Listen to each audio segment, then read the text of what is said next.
Good morning, everyone. Good to see you today. We are looking, most likely, if we get to them all, two short ones and one a little longer, parables that are all connected with the idea of lamp and lights. They say different things, but it's interesting how one image or metaphor can be used in different ways. These stories are a good example of that. Rabbi, would you open us in prayer? Sure. Baruch atah Adonai Eloheinu melech haolam asher kidshanu b'mitotav v'tzivanu la'asok b'divrei Torah. Bless you, source of life in the universe, who has inspired us to engage with texts of meaning. Amen.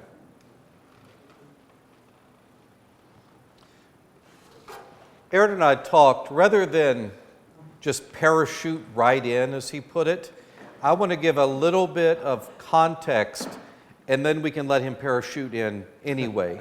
But to think this through. We'll start with Mark, the first one. This, as you can tell, because it's Mark chapter 4. Everybody, and I don't mean to presume anything, when it says, if you see the word Mark, or Romans, or Paul's letter to the Romans, that's the book of the Bible. And we're talking, there are 66 books in the Old Testament, 27 in the New. So when you say Mark, and then you see 4, that is chapter, and then a colon, and then it'll be usually verses. Those don't exist in the Bible originally, in Old or New, correct? Correct. In fact, that's a much later invention to help scholars or people writing it figure out what thing you're talking about, rather than just one long story.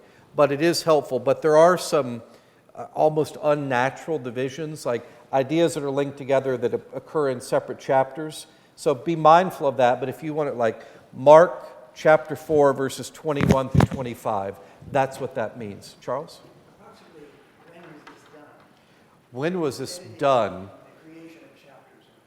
That was it's over a process, because you think you don't have a group of scholars in a professional association agreeing this is what we all think. It was a hundreds of years process. And you also have to think that everybody's not, well, they were speaking in Latin primarily later, but that you all have the same thing. First, the Bible has to be canonized. This is you talk about like the Great Western Canon. These are the books of the Bible we look at. Who knows what canon means in this context? Measuring stick, the ruler, yardstick. These are the standard by which other things are judged. So there are other good books, like the Gospel of Thomas, is good to read, but not canon. Or what we call the Apocrypha, that section that takes place roughly between the Old and New Testaments. Those are good for edification, but not doctrine, is a traditional way to say that. So some of these ideas, I totally thought of that on the spot because it's good to know. But we have these conventions, they're just there to help. They are themselves not the Word of God. Makes sense. What was I talking about? This is early in the Gospel of Mark. And it follows the parable of the sower. Anybody remember that story? A farmer went out to sow seed, and some seed fell on rocky ground, and some fell among the thorns. That story. Who remembers what that's about? Anybody? What's the seed probably represent? The Word of God, the kingdom of God, the spreading all over the place. In all these different contexts, the good seed, the thin ground and so on, the good soil, the thin ground, is different contexts in which the Word of God lands. Grows up fast, dies out, some of it grows well, and this is the story immediately following that. So those things are linked together. Jesus said to them, "Is a lamp brought in to be put under the bushel basket or under the bed and not on the lampstand? For there is nothing hidden except to be disclosed, nor is anything secret except to come to light. Let anyone with ears to hear listen." And he said to them, "Pay attention to what you hear. The measure you give will be the measure you get, and still more will be given you. For to those who have more will be given, and from those who have nothing, even what they have will be taken away. I just imagine the disciples, okay, I think I got that sower farming thing. I got it. Okay. What in the world did he just start talking about? Now the rabbi comes parachuting in.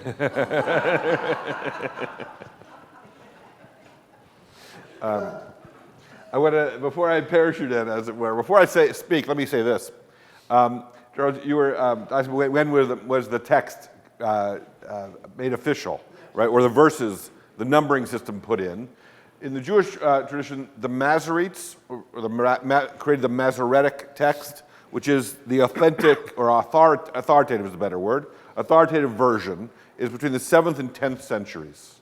So, right, what's that, 1,000 years ago, 1,300 years ago, began the system of putting the official, the Torah doesn't have vowels, right? The Hebrew vowels are subscription or superscription. There's sort of these dots and these lines that surround the letters, most often below the letters, but they're there. But in a traditional Torah text, or for that matter, an Israeli newspaper, those vowels don't appear. And so you learn how to read without those vowels, right? But the authoritative version is the Masoretic text, where they put in all the vowels and all the vocalizations and divide it up into chapters and verses so that we would know what to read or where to find it, that kind of idea. Would that make reading aloud easier?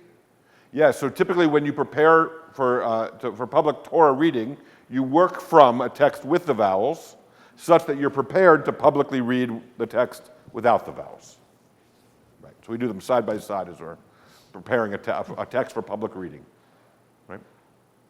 There may also be places in the Torah where there's been a scribal error that's been passed down, so something is misspelled or misvocalized, and this gives you a way to square that circle.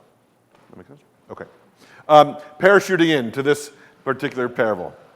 I've been struck over the years by the power of what I refer to as multivalent symbols.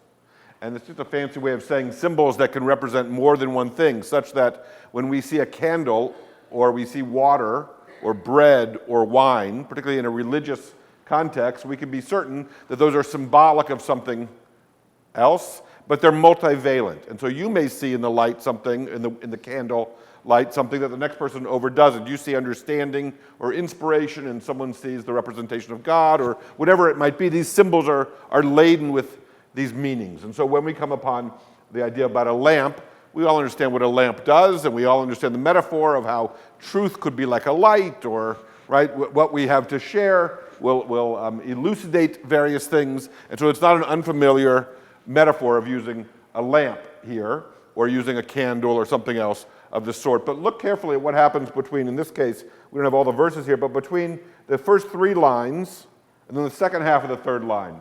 We're talking about lamps, we're talking about light, we're talking about the using that to see, and then it switches in the 3rd line here to being about sound. Did you catch that? It's a completely mixed metaphor in this excerpt. And it got me thinking of 2 things. One is the condition that's known as synesthesia. Familiar with this condition? Whereby when you read a word, you hear a sound, or when you see a number, you experience a color, or when you... Oliver Sacks, Dr. Sacks, wrote a book called The Man Who Mistook His Wife for a Hat. There are other ones called Musicophilia. He's about brain science, such that we misapprehend things. Or what happens when your senses, the wires are crossed, so that numbers make sounds for you, or you experiencing something that's one sense and it's another, such that, in this case, we're talking about lamps, and then we shift talking about listening. And be careful what you listen for. We're completely separate from lamps at that point, which is interesting. It happens also, it was for me a reference, in Exodus chapter 20, verse 18, we have a description of what the Israelites experienced as they stood and gathered around the base of Mount Sinai, waiting for Moses to come down from his 40-day sojourn atop the mountain with the 10 Commandments. And the verse, while it's translated in different ways, essentially says, or can be understood to say, that the people who gathered around Mount Sinai saw the thunder and heard the lightning. Right? You can translate differently, but one of the accepted translations of the Jewish is they saw the thunder and they heard the lightning, which is not the way we typically experience the weather patterns, right? But in synesthesia, when you're overcome with sensory emotion and things get scrambled, that's an image. I was just taking from this particular juxtaposition of lamp and listening about what's going on in terms of the sensory experience, or what's happening between what we physically perceive or apprehend and what it causes us to think about or to do. So I thought that was just an interesting way of understanding what happens when you're overcome with God. What happens when you're in this a moment of a theophany where God appears, or the mountain's all in smoke, or you have an insight. What's going on there? Well, it may be that we move between these various sensory experiences. You want to jump in? Okay. What else do I want to say here? The other part that's very interesting is the second part of these selected verses, and that is to say about being mindful of what you listen to or what you listen for, because while it may be that what you put in, you'll get out. If you're rather attentive, you'll gain more. If you're observant, if your eyes are open, if your mind is open, you'll experience more than someone else. But it seems to suggest that if you are on a path of understanding, then that will continue or lead to more understanding. If you're open to new ideas, if you're listening to understand, if you're amenable to what may be going on as we walk sightless among miracles, is one of the lines that's in the Jewish prayer book, then amazing things can happen or can be revealed, right? Yeah. You know, just this morning, I heard on the radio about another use of AI, artificial Yes. intelligence, where the voices can be imitated, so that you're predicting at the next election that if you think Joe Biden's talking, he may not be talking, and the same as any Could you repeat that for the video? other kind of case. So this, will have to be very careful. Wonderful. So Marlene is suggesting that with AI, with artificial intelligence, it's now possible to create experiences that may not be real, right? That when you hear a voice, the president's voice, it may be the president speaking, and it may be an artificially created sound that's being produced, right? And we know about deep fakes, about photographs and writing, and we live in an age where you have to be much more scrupulous about what the source is, or how we know something, or what we're open to, right? If you're powerfully suggestive, well, then we can begin planting ideas, right? And you're listening for that. Or if you already have your mind made up as to what you're going to hear, well, then that's probably what you're going to experience. If you believe people are tricking you, or you believe the world's an untrustworthy place, then you'll find your life probably meets that expectation. And if, on the other hand, you approach things in a different way, then that'll influence how you experience them also.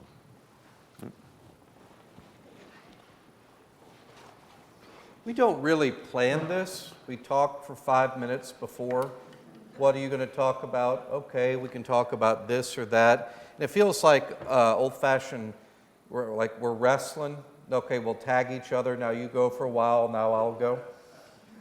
Something that has struck me, Aaron alluded to, pay attention to what you hear. That's very much on Marlene's point. The measure you give will be the measure you get, and still more will be given you. That is not an economic statement or a statement of power, but it is talking about all this. What is the main subject that Jesus talks about over and over? I don't want to lose sight of that ever. The kingdom of heaven, the kingdom of God. So this is all still about that subject, going around and around, looking at it from different ways, pointing, probing, asking, and so on. The idea of this is, and all of these to a degree, all three of these stories are about paying attention, being aware, preparatory waiting, all those different ideas. And so here's another way to think about that. The measure you give will be the measure you get. it's not just what you put into it is what you get out of it. I think that it's not wrong, but it's a very limited view. But if you are open to it, you start to learn and appreciate it more. And you could say this to a degree about any discipline. When you just start, say, learning piano or a sport, there are all these things I remember the very first time I tried to play golf. It's like, okay, head down, back straight, keep your left arm straight, and do this. And okay, now you turn. Oh no, don't bend your knees and turn your hips. Like, oh my God, is this? What am I supposed to? I'm supposed to hit this ball over there somewhere, and this is supposed to be fun. On top of that, or playing a piano is like there's so many new things. It's overwhelming.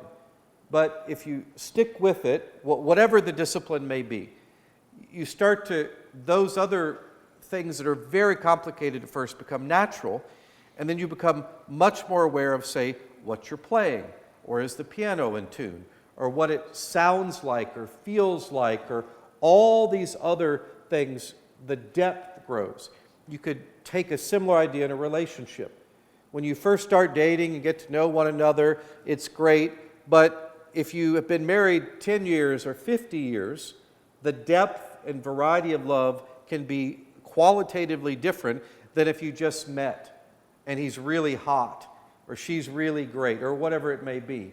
There's nothing wrong with that, but over time, that grows. The measure you give will be the measure you get. It's being open, and that experience of the sport or the music or acting or the relationship changes you over time, and in this kingdom metaphor, kingdom language, that we become more aware of the kingdom's presence all the time, and we begin making decisions, choices, actions that make that even, we're more aware of it, we're more participating in it. So all of those things, ideas, are in this little story. For those who have, more will be given. And from those who have nothing, even what they have will be taken away. Same idea. Whatever you start, golf, piano, kingdom, you can just give it up and just leave it all behind and leave it there. That happens all the time. The previous story, the parable of the sower, is some of it fell on rocky ground and it sprang up, and when it got hot and dry, it all just died out. I mean, how many people have been excited about a new hobby or a new diet, and then you're like, oh my God, this is hard. This is boring, this is stupid. And then you come up with all these reasons rationally why you shouldn't be doing it anymore, and you quit. Does anybody ever experience that in here? Yes, because it's normal. And so remember, Jesus is talking about, almost every parable is drawn from everyday life. This is, when people heard this, like, oh yeah, he knows what he's talking about. Questions, thoughts, arguments with the priest or rabbi about what we've said? When I read measure, I automatically thought of a measure of music, so I just thought the text was beautiful. Just pay attention to what you hear, think about like a song or something. Yeah, she heard like a measure of music, so pay attention to what you hear like a song. That's a great way to think about it. A simple thing, because I want to, all three of these talking about the same thing. A lamp is, of course, not a plug-in lamp like you'd have next to your bed. This is probably something made of metal or ceramic that has oil in it that burns, and so you need the oil. When the oil goes out, your power's done, you have no more light. And because it's an open flame, why in the world would you put something flammable right over top of that? I never thought of this before. Who here has been an acolyte? Anybody? How do you put out the candle at the altar with the snuffer? Very carefully, that's the right answer. Don't drip the wax, the altar guild will get mad. Almost every, so if you watch it today when you're up there, it's called a taper. One end, and the kids love it because it's fire and it's cool. One end has this long, it's a wick, and the other end has this little, it's almost like a bell. It's a snuffer. almost everybody, I'll say, I've never experienced anybody doing it differently. Put the candle out. The first time they go up there and smash it. And that's how it gets, like, crush it. And then I don't want to say anything at the time until the second time is show them how to do it, because I've got to go up there with a key or a knife and dig that back out later to make sure it burns properly. All you're doing is cutting off the oxygen. That's how you snuff out the candle at the altar. And so think of these two with a light, how lights go out in this context. It's not flipping a switch, it's when the oxygen goes out, it's when they can't burn, there's no energy to burn them. Any other thing about the first, Michael? Yeah, at the time that Mark and Matthew were written, Paul has been running around talking vigorously about the need to take the message to the Gentiles. Yes. Okay? So I find myself wondering, with respect to the passage in Matthew or the whole notion of putting a light under the bushel, whether this is particularly directed to Paul's understanding of Judaism. Paul was a zealous Jew. He started out as such. And his conversion on the Damascus Road does not seem, as I read Paul, to have amounted to a new religion. Rather, he thought, this is the real meaning of Judaism, I now see. Okay, so is it possible to read the business about putting the lamp under a bushel as a criticism of traditional Judaism for not letting their light go out to the Gentiles? Yes, more in Matthew than Mark. More in Matthew. It's a great point. So I don't know if I can do this justice. The Apostle Paul wrote before these Gospels. Mark is the earliest, Matthew, Luke are a little after, 65 Common Era or AD, and then John is probably 90 or so AD. The Pauline or Paul's letters are earlier than that. And is it sensible, possible to read Mark or Matthew about putting your lamp under a bushel basket? Is Paul starting a new religion in his mind? No, I completely concur. He's not starting a new religion.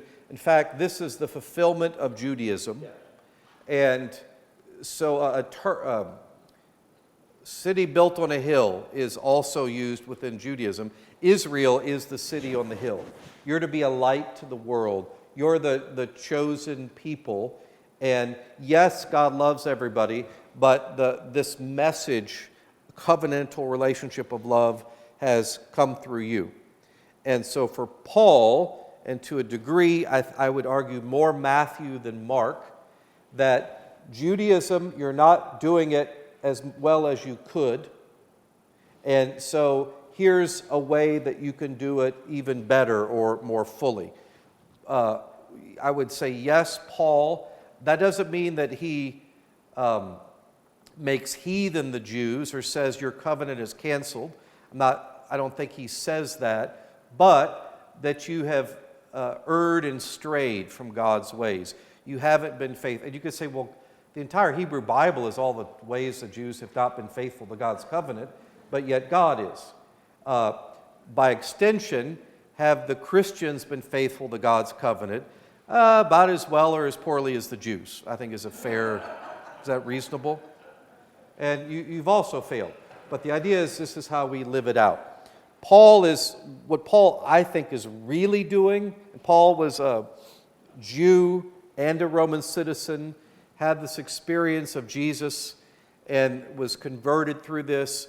And he's trying to find a way, you could say more than anything, I love my Judaism, the faith of my birth. I love my people, but I also love all these Gentiles, these Romans and other types of people. And how do we include them in God's plan? How do we include them in God's covenant? And so historically, when we read or hear, Christianity supersedes Judaism, we're the new Israel, there's absolutely an element to that. I'm not denying that.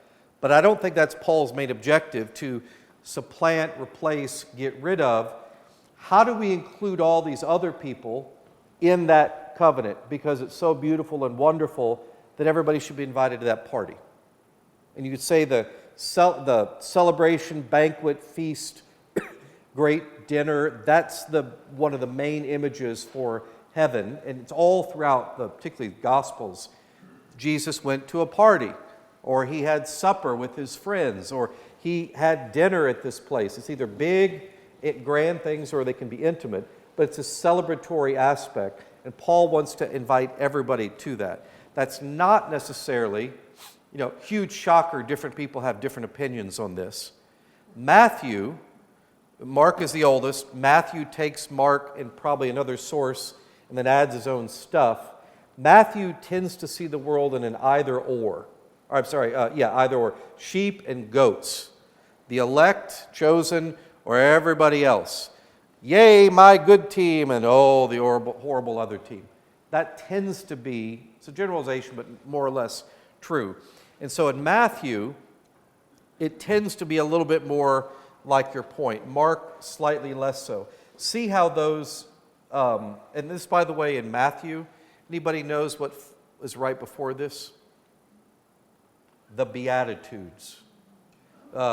Jesus' most famous, or 2 or 3 most famous sayings or sermons. And so when we say sermon, that's probably like the highlights, what you'd hear on the news. Like, it was probably 2 or 3 hours long, but just give us, the high point. Give us a good photo, to go along with it. When Jesus saw the crowds, he sat down, his disciples came, so to crowds and disciples, to everybody. Blessed are the poor in spirit, for yours is the kingdom of heaven. Blessed are those who mourn, blessed are the meek, those who hunger and thirst. But it's such an inspiring, beautiful piece that is turning the world upside down. Because if you're poor or hungry or meek, where do you fit in the world today or 2,000 years ago? You're out of luck. Sorry if you weren't born in the right place and time and so on. And so, blessed are the pure in heart. That's not who wins in our society. And so Jesus is offering this revolutionary view, and I would still argue, is Jesus starting a new religion in his eyes? No. What's he doing? Is he saying Judaism is bad or wrong? I don't think so. In fact, not one jot or tittle. Aaron, what's a jot or a tittle? It's one of those vowel marks that's circling the words. One dot, the dot of an I, the crossing of a T. That's a good, parallel. An umlaut. Well, that's 2. Dot, dot. An umlaut, yes. It's an umlaut. It's just a little, you don't even need it to read, but it's helpful. Not even that will be removed. It's so everything. So if not even those things, superficial, unnecessary, the Torah, the law, the prophets, the writings, the tradition, all the good and bad, none of that's gone away. But here is how even the Gentiles, as Jesus says, go out there, start with our own people, Jews, and then go out to the world. It's so they can be brought into God's covenant. Jesus says in these Beatitudes, and then right after that, so this great sermon, this is the sequel. This is Empire Strikes Back, I guess, or Godfather 2. I left this out. You are the salt of the earth. Anybody remember that one? If salt loses its saltiness, what's it good for? How does it get it back? It can't. That's its very nature. Then you are the light of the world. You're a city built on a hill, cannot be hidden. These, by the way, are all plural, second person plural. You, all y'all is what I would say. What's that? Yens. Is that singular and plural, or could it be the one? It's also use all.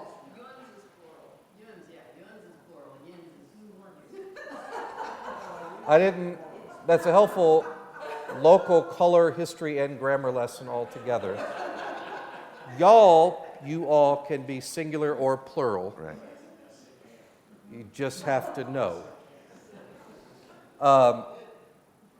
No one None of y'all, you-ins, after lighting a lamp, puts it under a bushel basket. Back to that, but on the lampstand.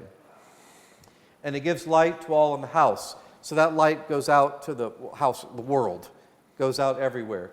If you have this, great message, why would you hide it? If you have this good news, this gift of life, why would you not share that, but let it out into the world? In the same way, let your light shine before others, so that they may see your good works and give glory to your Father in heaven. Before I turn it back over to Aaron, something to keep in mind, and I think it's obvious, where's the light, the source of light? I'll say that. God. That's the preface. You are the source of life and light. In this, we're talking about mixed metaphors. You're the moon, God is the light, the sun. And so shining off you. So it's not internal, or you could say it's God shining through you, once we assume that. And Aaron, you had a very interesting point to make. Yeah. So about the quote. Oh, yeah. Okay. Oh, yep. I'll share this quote with you in just a moment. I want to pick up on Michael's question. Were you asking that whether the critique of putting a lamp under a bushel basket is an implicit critique of someone who's in the community doing that, and maybe it's the Jewish elites who have a desire to not allow this light, this word, this gospel to get further? Is that right? Is that your question? My sense of it, like Jonathan's, is that it's not a challenge to Judaism any more than were the prophets, right, who were critiquing what was going on, not to overthrow it or to reject it, but, if you will, to use the American idiom, to make a more perfect union, that we're constantly improving on it is the challenge, right? William Sloane Coffin referred to his issues with the United States during Vietnam and the draft and nuclear proliferation and the rest as he was engaged in a lover's quarrel with his country, right? And in some ways, perhaps, Jesus or the disciples are engaged in a lover's quarrel with the leaders of the Jewish community. They have a desire to live it correctly or more fully in this new way. So anyway, that's just what I offer. The idea about our light, here we play with the metaphor of light once again with a lamp, that you all, yuns, are a light, and you have that responsibility to behave in the world with the awareness of that reality.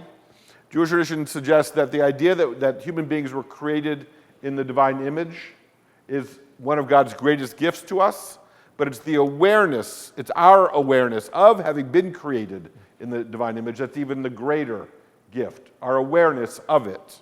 So imagine now you have this gift, you've been endowed with something really beautiful, or you come to understand something really powerful. That's one and done.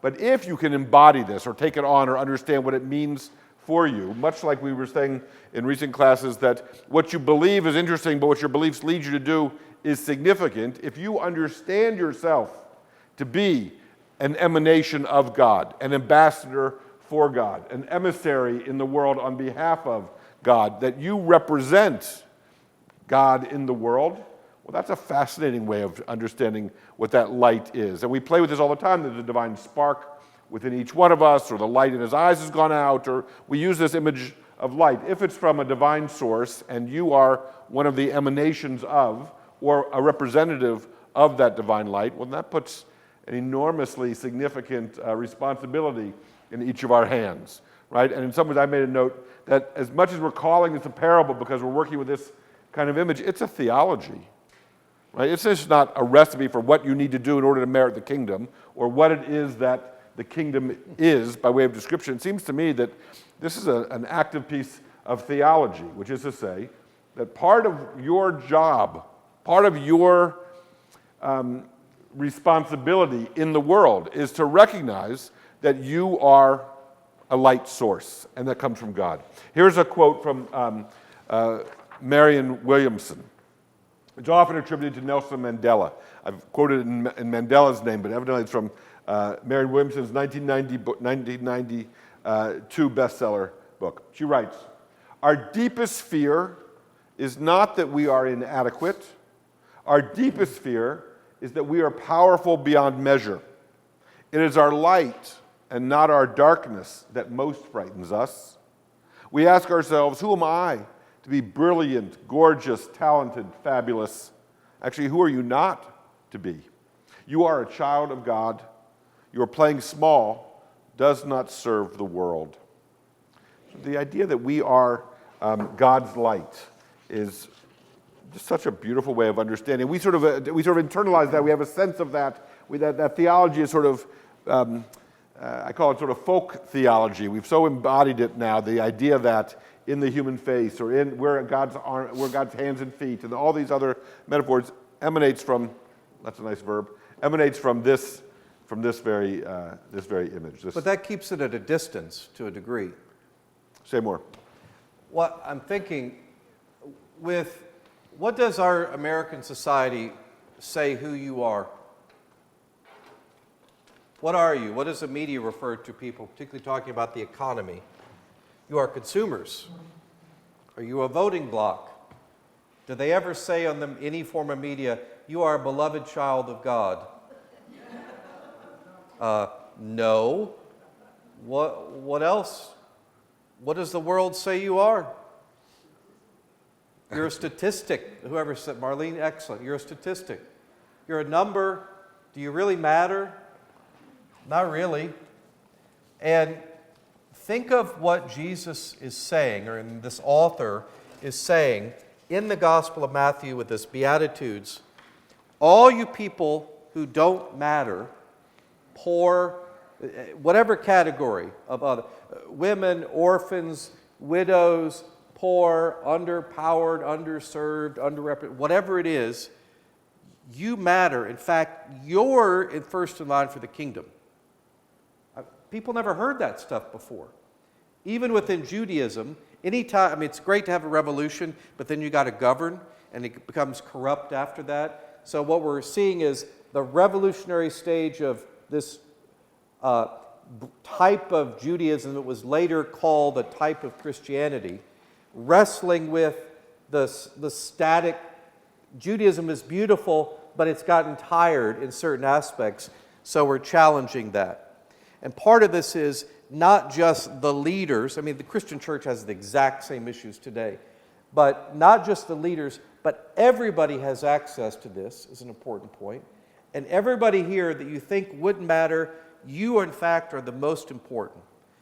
In today's where we would say, you are important, you are valued, you are beautiful, you are fabulous.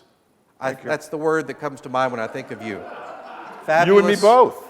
What else? Intelligent, beautiful, all the positive, superlatives, not just positive, superlatives. That's what God thinks of you. So act that way. All these stories are, you know what? All have sinned and fallen short of the glory of God. True. But if you think of yourselves as just a wretch, which I'm not a big fan of, even that famous hymn, who saved a wretch like me, I once was lost, it's all about grace and finding, in fact, God loves me through grace. That means I must be really important, that Jesus would have died just for me. I must be treasured by God. And so all these stories are saying different things in the same way, or different ways. The last story... We have a couple hands, though. I don't want to interrupt your train of thought, but a couple. Let me say one thing before I forget. Living like all the stuff I've been saying, living like you're loved, like you matter, like you're brilliant and beautiful and wonderful and so on. It's not like, look how awesome I am. It's not me, it's the light of God shining through me. If I act that way, live that way, that's the kingdom life. Recognizing that and sharing that, and I will be changed over time. Like all the stuff we're talking about, piano and golf and the rest and being loved, I change because I think of myself differently, and I act, I behave differently, and other people see that, the light on the hill, don't hide it. Oh my God, that's a great way to live. I think I would like to do that too. Charles, who else? Go ahead. No, I was going to say, you just explained it, so I was going to say, what's the difference between narcissism and, showing your What's the difference between narcissism and... Great, I'm the light, I think the fundamental difference would be the source of the light. And is it all like, thank you for coming. I hope you all wear sunglasses so you're not blinded by my greatness today. Or is it something where it's not about me at all? It's about you, or about what God's doing in your life. That's what, by the way, all the people that I work with that are studying to be priests, what is the most important thing a priest does? What's that? That's very easy to do with you, Allison. Make people feel important and loved. It's to point to God in that person's life and in the community, what God is doing in both. That's over and over what that is. That you matter, you are loved. Look what happened. Charles first. These all seem to be analogies. Even the use of the term kingdom is something that these people could have understood and would have understood. Yes, yeah, but so these are all analogies. A kingdom is something people would have understood. Yeah, it's readily understood. To get the story across, to get the point across by using the analogy of a kingdom. Yeah. You're a very poor person. You do this, this, and this. You will inherit this kingdom. So I'll do you one better. That's exactly right. This will be in my Easter sermon. So act surprised. Do you remember, she's not here today, but a month or so ago, a new person saw me in the grocery store out of this kit. Oh, Jonathon, I didn't recognize you with your clothes on. It was hilarious. Wednesday, I was getting ready to do the service, noonday Eucharist. It was like 11:58, and then I just heard this pounding bass. I was like, "What? Where is that? Who's listening?" So it was like clearly heard, audible in the chapel. I was wearing purple silk chasuble, like the full nicest vestments. Walked down the hall, and a group of children, 4-year-olds, were coming in. And this one boy that knows me well, but he's seen me dressed in normal clothes, came around, he went, are you a prince? And I was like, I have never been asked that question in my life before.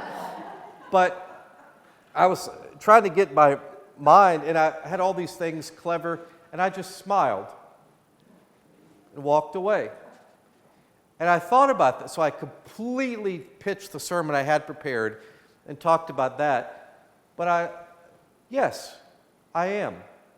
Because in that metaphor, I may be nothing, or stupid, or nobody loves me, or whatever horrible things I've done or had happened to me in my life. In that Christian story of redemption, God creates a kingdom that enters this world, and I'm adopted into that. And you're adopted into that as God's children and heirs, is the language we use. And if God is the king, Jesus is the king, that means you and I are brothers and sisters. And that means we're all royalty in God's family. And if I think of myself that way, not I have internal awesomeness, but I am because of what God coming through me, I think that's the difference. I'll live differently. That doesn't mean I'm just here to be served, by the way. It's the sense of what matters in the world and how I think of myself and how I treat others, because that means you're royalty too, and how I would treat you. Even the homeless guy, even the person you can't stand, I would treat them differently. You're going to say? So actually, what I was thinking too along the lines of the narcissism is that if I matter, so do you matter, and so that it's our responsibility to continue listening to others so that we can change ourselves. And then like what you were saying, Rabbi, of like, all right, so you may hear lightning. Well, that's maybe we need to understand that other people see things differently, and that constant reminder that people matter in different ways. Yeah. Well, if I matter, you matter. We see things, hear things, experience things in different ways, but we can also, you didn't say this, but to respect the other person, because whatever their opinion, you may disagree, but you still love and respect them. Karen? This narcissism, it's light shining out, not light shining on. That's a great way to put it. So to keep the focus correct, the light is shining through or out from you, from God, not the spotlight on me. Yeah. Well, back to that same point, I was thinking there's a line here, the same way when your light is shining before others, so that they may see your good works and give glory to your Father in heaven. So I think it's more about recognizing that you can inspire other people through God's love. That's right. So see the light through you, it's about recognizing that you could, a classic term would be a witness, to inspire people, to show a good example of seeing God's love through you. And you could tell often when people do something, why they're doing it, their motivation. Is it for you to see how amazing I am and how charitable and good, or is it, I just want the good thing to happen? Is often people do good for the incentive of adulation or some type of praise, recognition, or is it just because that's who they are, wired to be? Who else had their hand up? Allison? Don't you think this is why Jesus and the Christianity as he represented was so popular? Because the people in his day were treated like chattel. And he offered the only hope they had ever heard about. Is part of this the reason why Jesus and the Christian faith was so popular? Because people were treated like chattel and he offered hope they'd never heard of. I think they had heard it. But just like we're talking about in here, and I think that's actually quite helpful, the Judaism is not eradicated or superseded, but when you've heard the same story so many times, it gets a little old or you start to not appreciate it as much. But if you bring a rabbi in here to talk about the same stories, suddenly they're different and fresh. And so Jesus is telling new stories about an old subject, a well-worn, a loved, a traditional subject. But there's nothing really new in terms of content. Which is loving God, loving neighbor, following the commandments. It's how we can appreciate that, what it looks like, offering images that everyday people could grasp. And if there is a new piece, it would be, and everybody's invited to the party. I've just been awfully grateful for the New Testament after struggling with the Old One. Yeah. It's shorter. That's true. I wanted, please go ahead. Along those lines, I found the last line in Mark 4:21 verses to be especially jarring, where it says, for those who have more will be given, if you have nothing, the rest of it will be taken away. That seems very much the opposite of the usual message of the New Testament. It does seem opposite of the message of the New Testament. And again, if you look at it from like an economics professor, his spouse happens to be just that. That sounds terrible, but if you think of it as, you may have all the talent in the world, but if you don't use it, it goes to waste, it dies. That's probably how we would say that, which is not a judgment but it's lack of using what you have, lack of offering what you have.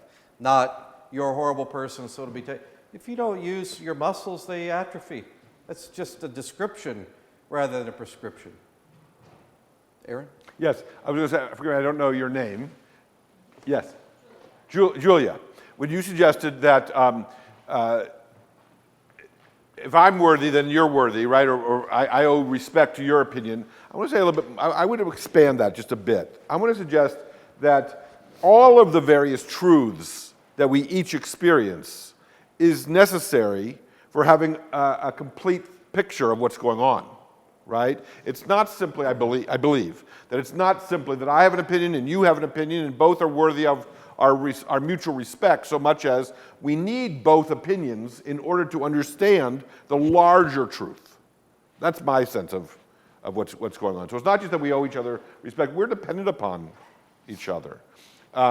There's a truth about the writing of a Torah, about inscribing a Torah. And if you're done, but you miss one letter, then the whole Torah is not fit for use. If anyone is missing, any letter, any individual, then our truth is less complete, right? Or we don't have the full truth in and of ourselves, even as though we may have received something very precious. It's what we're listening for, or what we've heard, or what we've internalized. It seems to me.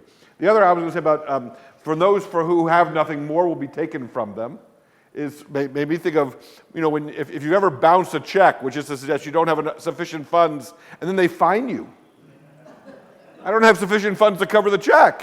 Right? I have nothing, and now you're taking even more from me, is the idea there. What if instead of the translation of the word nothing, we leaned into what Jonathon was suggesting, that you're not using what you have, or you have nothing by way of faith, or nothing by way of open-mindedness, or you don't have what is required in order to grow because you're not amenable to those ideas. You have nothing in that regard, as opposed to being penniless, I think, is perhaps a more useful understanding.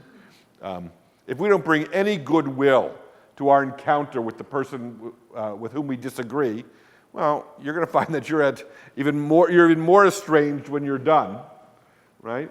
Okay, that's what I want to say about that. But the sense of nothing is, I don't think, an empty-pocketedness so much as you have a dearth of faith or belief, or you're not amenable. I'll say one thing for us to close, then I've got to run downstairs. Think of, with all of these, how do you view yourself? How do you think of yourself? Are you a consumer or a statistic or chattel? Or are you a beloved child of God? Are you royalty with fellow royalty around you? And how does that affect the decisions you make? So who are you is what I'm asking. I love all of you, but Allison's my favorite. Is that what you want me to say? Okay, thank you all very much.